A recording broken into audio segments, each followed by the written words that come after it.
Melquisedeque permanece como o mais enigmático personagem na Bíblia. Ao ser introduzido, ele já vive na era de Abraão e seu nome, Melquisedeque, evoca uma aura de mistério. Ele adentra discretamente o cânone das Escrituras, provocando perguntas sobre sua identidade e gerando debates que ecoam tanto no Antigo quanto no Novo Testamento. A narrativa começa com Abraão, uma figura frequentemente mencionada no Novo Testamento, equiparada apenas a Moisés. Tiago o chama de amigo de Deus, Tiago 2, 23, um título único na Escritura atribuído somente a ele. Gerações de crentes são chamadas filhos de Abraão, Gálatas 3, 7. A relevância e impacto de Abraão na história redentora são evidentes nas Escrituras. Sob a bênção divina, Abraão era um homem que atraía a atenção de reis inseguros. Deus havia instruído Abrão a deixar sua terra natal e parentela, rumando para uma terra ainda desconhecida. Partindo com seu sobrinho Ló, ambos se separaram após o aumento considerável de seus rebanhos. Ló escolheu residir em Sodoma. Logo, a localização de Ló o colocou em apuros.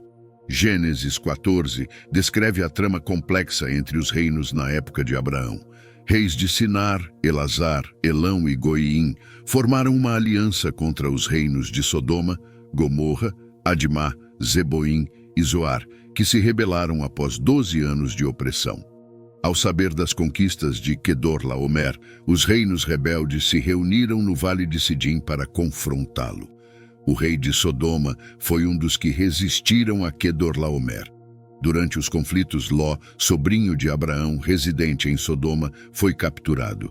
Um sobrevivente trouxe as notícias a Abraão.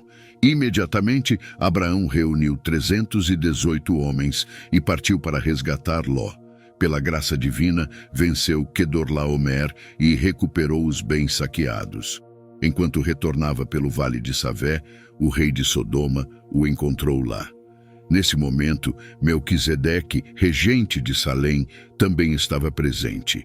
Esta é nossa primeira introdução a Melquisedeque, o verdadeiro significado de seu nome. Muitos não compreendem completamente como os nomes operam no hebraico. Na Bíblia, os nomes não são apenas descritivos, também carregam autoridade. Adão, por exemplo, significa da terra, descrevendo sua origem.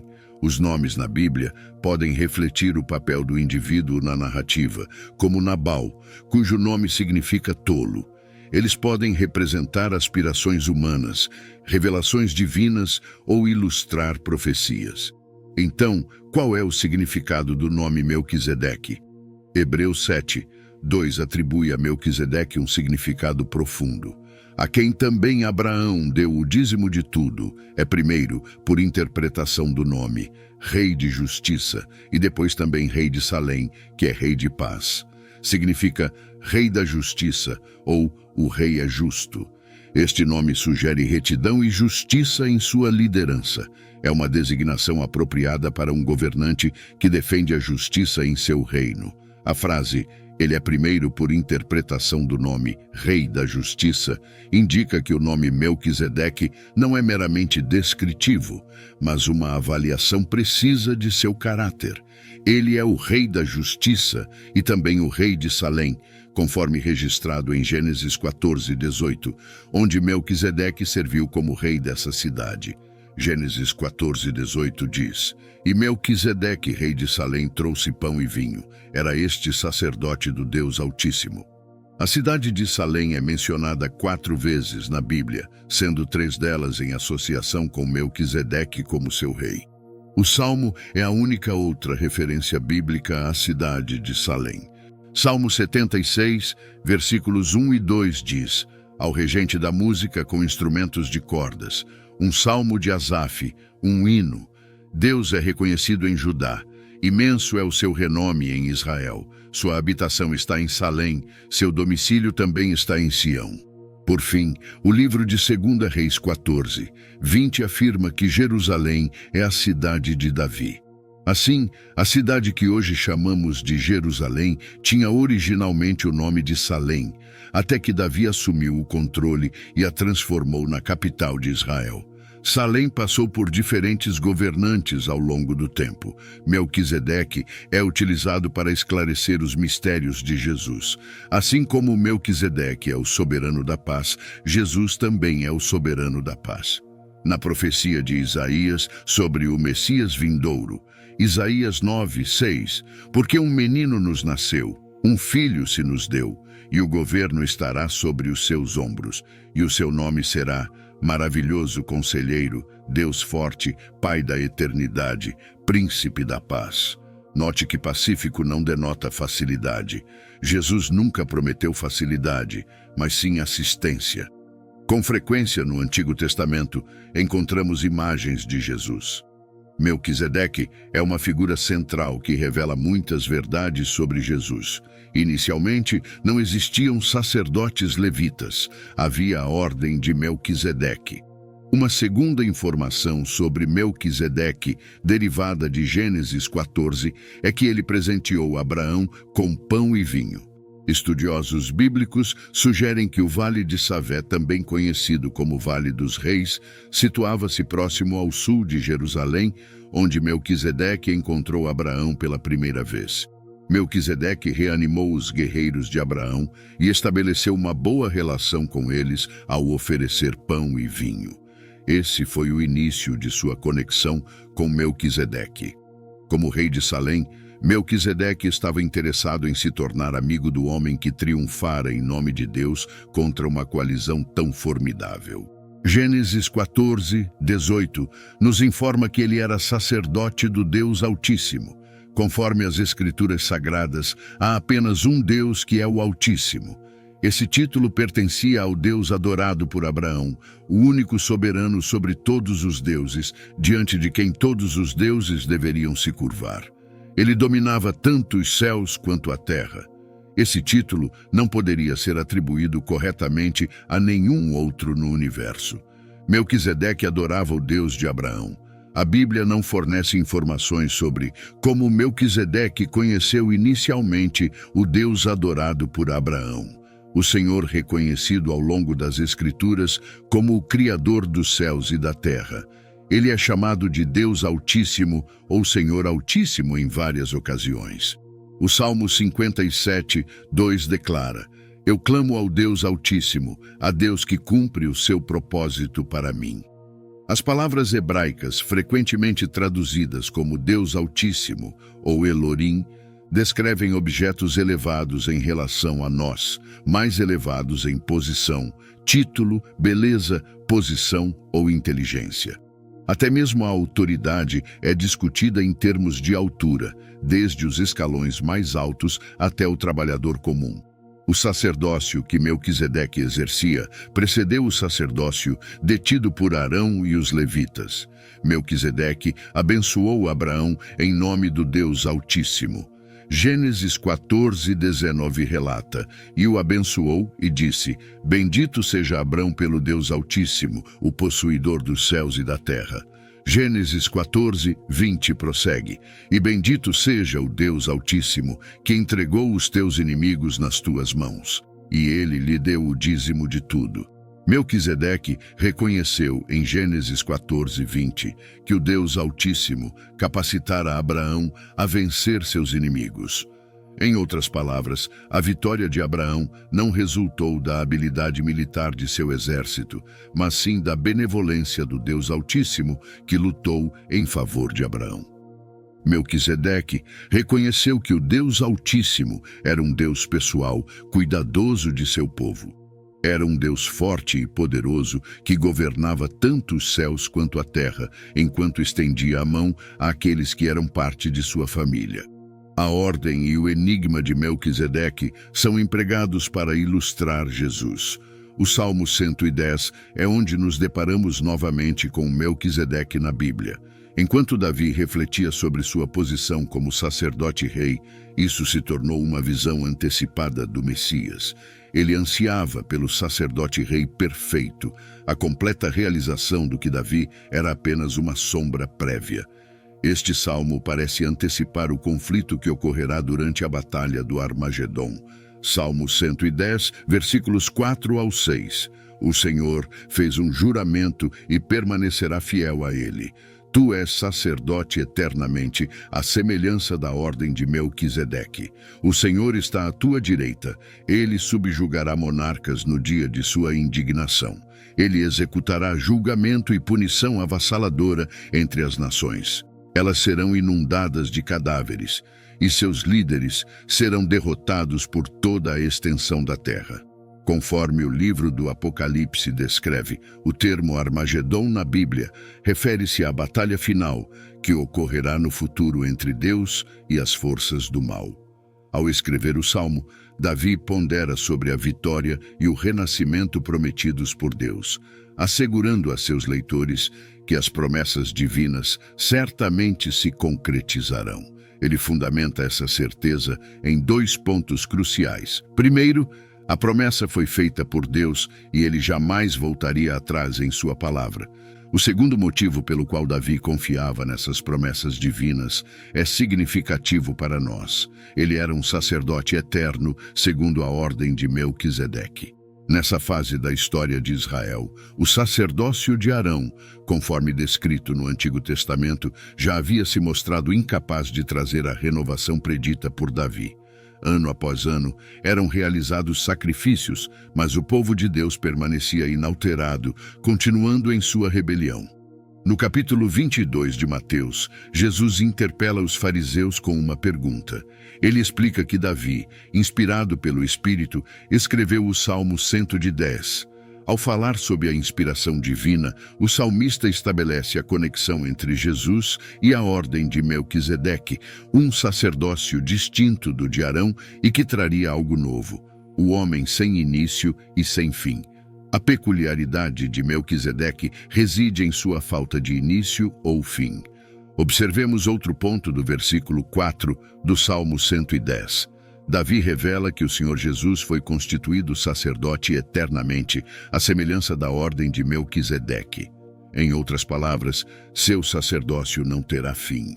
Diferentemente dos sacerdotes de Arão, cujo serviço culminava em morte, o Senhor Jesus não pereceria. Ele continuaria intercedendo por nós, garantindo-nos o perdão. Seu sacerdócio é eterno.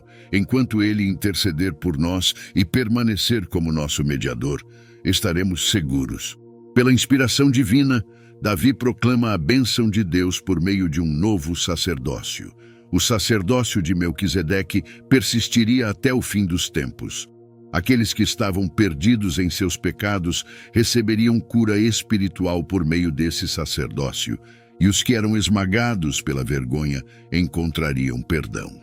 Essa provisão traria vida àqueles que estavam desgastados e os revigoraria com a vitalidade da juventude. O Senhor Jesus Cristo revela que Ele é quem cumpre a promessa feita por Deus a Davi. Ele é o único capaz de realizar esse propósito em nós como sacerdote eterno, à semelhança da ordem de Melquisedeque. Ele realizará feitos que os profetas do Antigo Testamento nunca conseguiram alcançar. Melquisedeque no Novo Testamento. A primeira menção a Melquisedeque no Novo Testamento ocorre em Hebreus 5, versículos 1 ao 10. Este capítulo estabelece comparações entre o sacerdócio do Antigo Testamento e o sacerdócio que o Senhor Jesus exerce. Nesse contexto, o autor fornece informações sobre o sacerdócio no Antigo Testamento, incluindo suas responsabilidades e requisitos. Hebreus 5, versículos 1 ao 3. Todo sumo sacerdote, escolhido dentre os homens, é designado para agir em nome dos homens nas coisas relacionadas a Deus, para oferecer dons e sacrifícios pelos pecados. Ele é capaz de tratar com gentileza os espiritualmente ignorantes e equivocados, uma vez que ele também está sujeito à fraqueza humana. E por causa dessa fraqueza humana, ele é obrigado a oferecer sacrifícios pelos pecados, tanto por si mesmo quanto pelo povo. Apesar de os sacerdotes também serem culpados de pecar, foram designados por Deus para expiar os pecados do povo por meio de dons e sacrifícios. No Antigo Testamento, Deus escolheu certas pessoas para atuar como sacerdotes e cabia a eles apresentar dons e realizar sacrifícios em nome do povo quando este cometia pecados. Apesar de serem frágeis e frequentemente pecarem, Deus os escolheu para serem seus representantes. Não havia fim para os sacrifícios que esses sacerdotes ofereciam. Eles reconheciam diariamente suas próprias limitações e continuavam no ciclo interminável de oferecer sacrifícios de animais para expiar as transgressões do povo de Deus. Ele pode demonstrar compaixão. Em um cenário ideal, o sumo sacerdote não seria apenas um ofertante de animais, como sacrifícios, mas também manifestaria compaixão por aqueles que eram ignorantes e se desviavam, ministrando os sacrifícios expiatórios com um coração amoroso para o povo. Nessa idealização, a compaixão do sumo sacerdote surgiria de sua consciência de que ele também estava sujeito à fraqueza.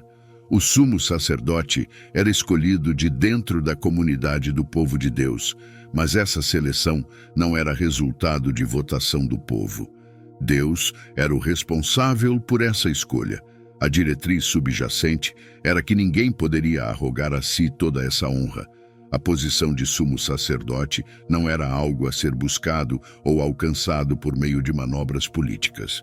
Era um privilégio inerente ao nascimento e, como tal, concedido por Deus. Era uma distinção que não podia ser reivindicada por uma única pessoa. Hebreus 5, versículos 4 ao 6. Ninguém assume para si mesmo essa honra, mas é chamado por Deus, como Arão foi. Da mesma forma, Cristo não se glorificou a si mesmo com a posição de sumo sacerdote. Deus o designou dizendo: Tu és meu filho, hoje te gerei. E em outra passagem diz: Tu és sacerdote para sempre, segundo a ordem de Melquisedeque. Assim como Deus designou o sacerdote no Antigo Testamento para sua função, ele também designou Jesus para essa posição. Compreender o sacerdócio de Jesus era um desafio para os primeiros cristãos judeus. Jesus não pertencia à linhagem de Arão. Da mesma forma como Melquisedeque permanecia misterioso para muitos, a ressurreição de Jesus evidenciava que ele não era um sacerdote como Arão, que precisava expiar seu próprio pecado primeiro. Jesus foi justificado como o Santo do Pai por meio de sua ressurreição. Ele conseguiu suportar a ira merecida pelos pecadores sem cair no pecado. Hebreus 5, versículos 7 ao 9. Durante os dias de sua vida na terra, Jesus ofereceu orações e súplicas com forte clamor e lágrimas, àquele que era capaz de salvá-lo da morte, sendo ouvido por causa de sua reverente submissão a Deus. Mesmo sendo filho, ele aprendeu obediência pelas coisas que sofreu. E quando foi aperfeiçoado, tornou-se a fonte de salvação eterna para todos os que lhe obedecem. Jesus, como sacerdote na ordem de Melquisedeque, podia se identificar com nosso sofrimento. A agonia que Jesus enfrentou no jardim do Getsemane é prova de que ele enfrentou o desafio da obediência. No entanto, sua obediência foi impecável. Por ter sofrido em nosso lugar e ressuscitado, ele está qualificado de maneira única para ser o autor de nossa salvação. Não há dúvidas quanto ao sumo sacerdócio de Jesus Cristo. O sacerdócio que Jesus exerceu não era o mesmo dos israelitas. Ele existia antes do tempo de Israel e da lei. Melquisedeque, e não Arão, é a figura a qual a linhagem de Jesus e seu sacerdócio podem ser traçados. A próxima menção a Melquisedeque está em Hebreus 6, 20, onde Jesus, precursor nosso, entrou, feito sumo sacerdote para sempre, segundo a ordem de Melquisedeque. Dízimo para Melquisedeque. Hebreus 7 nos fornece mais informações sobre Melquisedeque do que qualquer outro trecho na Bíblia. O escritor foca nossa atenção em um incidente específico durante o encontro entre Abraão e Melquisedeque. Hebreus 7, versículos 1 ao 4. Esse Melquisedeque, rei de Salém e sacerdote do Deus Altíssimo, encontrou-se com Abraão quando este regressava depois de derrotar os reis e o abençoou. E Abraão lhe deu o dízimo de tudo. O seu nome significa Rei de Justiça. E também rei de Salém significa rei de paz. Sem pai, sem mãe, sem genealogia, sem princípio de dias nem fim de vida, feito semelhante ao Filho de Deus, permanece sacerdote para sempre. Agora observe quão grandioso foi o homem a quem Abraão, o patriarca, deu o dízimo dos despojos escolhidos. Abraão é reconhecido como o progenitor dos israelitas. O povo de Deus o admirava profundamente por seu papel. Não obstante, Abraão submeteu-se à autoridade de Melquisedeque e entregou-lhe 1/10 do saque da batalha. Por mais grandioso que fosse Abraão, ele se inclinou diante de Melquisedeque. Era um dever da lei que todo israelita destinasse 10% de seus ganhos, além das colheitas e animais cultivados, ao tabernáculo ou templo como dízimo. Levítico 27, 30. Dessa forma, o dízimo de tudo, seja da terra ou do fruto das árvores, pertence ao Senhor, é consagrado ao Senhor. Mais tarde, quando o povo de Deus expressou o desejo de ter um monarca, Deus, por meio de Samuel, indicou o que os reis exigiriam deles.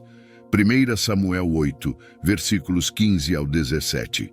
Ele tomará a 10ª de seus campos, vinhas e melhores olivais, e dará a Aos, seus oficiais e servos. Tomará a 10ª do rebanho de ovelhas de vocês, e vocês mesmos se tornarão seus servos. 1/10 dos cereais, vinhas e rebanhos seria destinado ao rei. Em virtude disso, alguns intérpretes sugerem que Abraão reconheceu Melquisedeque como o legítimo governante de Salém. Refletindo sobre as palavras da lei de Moisés em Números 18, 21, dou aos levitas todos os dízimos em Israel, como herança pelo serviço que prestam no serviço da tenda do encontro. A partir de Levítico 18, compreendemos que os sacerdotes recebiam 1/10 dos bens de Israel. Os sacerdotes podiam realizar o trabalho que Deus os incumbira graças ao dízimo. Possivelmente, Abraão ofereceu esse dízimo a Melquisedeque como sacerdote. Ao fazê-lo, ele poderia expressar sua gratidão ao Senhor pela vitória concedida. Por meio da entrega desse presente, Melquisedeque poderia recebê-lo tanto como rei quanto como sacerdote. O que é crucial notar aqui é que Abraão reconheceu Melquisedeque como o justo rei e sacerdote de Salém. Gênesis capítulo 14 nos oferece uma visão intrigante de sua genealogia. Descobrimos no versículo 3 que Melquisedeque não possuía pai, mãe ou genealogia, não tendo início ou fim de vida. Alguns inferem que Melquisedeque não teve início nem fim. Em outras palavras, ele era o Senhor Jesus Cristo, revelado nos dias de Abraão como sacerdote da ordem de Melquisedeque. Ele fazia parte de um sacerdócio que não podia ser rastreado até nenhuma origem humana. Era um sacerdócio instituído por Deus desde o princípio dos tempos e que perduraria para sempre. Em outras palavras, o sacerdócio de Melquisedeque estava no cerne dos planos de Deus desde antes do início dos dias. Deus tinha um propósito para o Senhor Jesus ser o sumo sacerdote dessa ordem, reinando como o Rei da Justiça em uma cidade de paz. Você também deve observar o fato de que Melquisedeque se assemelhava ao Filho de Deus no versículo 3. Isso é um ponto de extrema importância. Evidencia que ele é um tipo de um sacerdote ainda mais elevado, o Senhor Jesus. Sua cidade, a cidade da paz, profeticamente retratava a obra do Senhor Jesus que nos trouxe paz. Hebreus 7, versículos 5 ao 9. E, na verdade, aqueles que dentre os filhos de Levi recebem o sacerdócio têm ordem de recolher, de acordo com a lei, 1/10 do povo, isto é, de seus próprios irmãos, embora estes também sejam descendentes de Abraão. No entanto, aquele cuja genealogia não tem o seu nome na lista deles, recebeu dízimos de Abraão e abençoou aquele que tinha as promessas. E sem dúvida alguma, o inferior é abençoado pelo superior. E aqui, os que recebem dízimos são homens mortais. Ali, porém, é alguém de quem se testifica que vive. E por assim dizer, até Levi, que recebe dízimos, pagou dízimos por meio de Abraão. Abraão expressou reconhecimento pelo sacerdócio de Melquisedeque ao dedicar a 10ª parte de seus bens a Deus. Nos versículos 9 e 10, torna-se evidente que Abraão prefigurava o futuro sacerdócio levítico que estava prestes a ser instaurado. Representando o sacerdócio de Levi, Abraão se submeteu a Melquisedeque, que personificava o Senhor Jesus. Ademais, Abraão ofereceu a Melquisedeque um dízimo. Eventualmente, surgiriam 2 sacerdócios distintos. Um seria administrado por mortais comuns, enquanto o outro seria eterno, envolvendo um sacerdote sem começo ou fim de existência. O sacerdócio temporário cederia lugar ao eterno, e os sumos sacerdotes da ordem de Melquisedeque governariam perpetuamente, atendendo às necessidades do seu povo. Hebreus 7:11. Se por meio do sacerdócio levítico fosse possível aperfeiçoar-se, pois por meio dele o povo recebeu a lei, por que seria necessário surgir outro sacerdote segundo a ordem de Melquisedeque, em vez de ser chamado segundo a ordem de Arão? Não somos capazes de servir a Deus e atender a todos os seus critérios sem cometer equívocos em nossas ações, palavras e pensamentos. Frequentemente, não alcançamos o ideal que ele estabeleceu. Além disso, nascemos no pecado e, como resultado, todas as nossas ações estão impregnadas com a depravação desse pecado. Esses inúmeros sacrifícios não resolveram o problema do pecado e nossa relação danificada com Deus. Eles proporcionavam alívio temporário, mas não abordavam o problema subjacente. O pecado, uma doença fatal, acabaria por causar nossa morte. Precisávamos de uma solução mais eficaz. O sacerdócio levítico no Antigo Testamento não teve sucesso em erradicar o pecado e restaurar a humanidade a um relacionamento correto com Deus. A solução seria encontrada no estabelecimento de um novo sacerdócio descendente da ordem de Melquisedeque. Hebreus 7, versículos 12 ao 17. Quando há uma mudança no sacerdócio, há necessariamente uma mudança também na lei. Pois aquele de quem estas coisas se diz pertence a outra tribo, da qual ninguém jamais serviu no altar. Fica claro que nosso Senhor descende de Judá, tribo a qual Moisés nunca mencionou sacerdotes. E isso se torna mais evidente ainda quando surge outro sacerdote semelhante a Melquisedeque, que se tornou sacerdote não por um mandamento baseado em exigências físicas, mas por meio do poder de uma vida indestrutível. Pois conforme é testemunhado, tu és sacerdote para sempre, segundo a ordem de Melquisedeque. Hebreus 7, versículos 22 ao 24. Dessa maneira, Jesus se tornou fiador de uma aliança superior. Os antigos sacerdotes eram muitos, porque a morte os impedia de continuar em funções. Mas Jesus vive para sempre e tem o sacerdócio eterno. Portanto, ele é capaz de salvar definitivamente aqueles que, por meio dele, aproximam-se de Deus, pois vive sempre para interceder por eles. Podemos experimentar uma vitória completa e total enquanto ele continua a agir como nosso sacerdote por toda a eternidade. Jesus será nosso garantidor de vida eterna e perdão. De acordo com Hebreus, ele é capaz de salvar até o fim. A palavra até o fim pode ser traduzida para o português como completo, total, inteiro e eterno. Hebreus 7:26.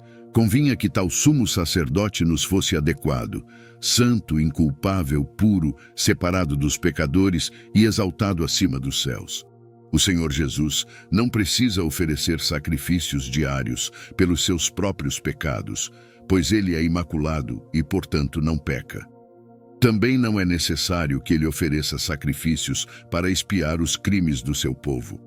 Ele se ofereceu como sacrifício de uma vez por todas. Com esse único ato, encerrou todos os outros atos de oferta sacrificai. Hebreus 7:27. Ele não tem necessidade, como os outros sacerdotes, de oferecer sacrifícios todos os dias, primeiro por seus próprios pecados e depois pelos pecados do povo. Ele ofereceu um sacrifício uma vez por todas, quando a si mesmo se ofereceu. O escritor de Hebreus nos diz que ele é capaz de salvar completamente.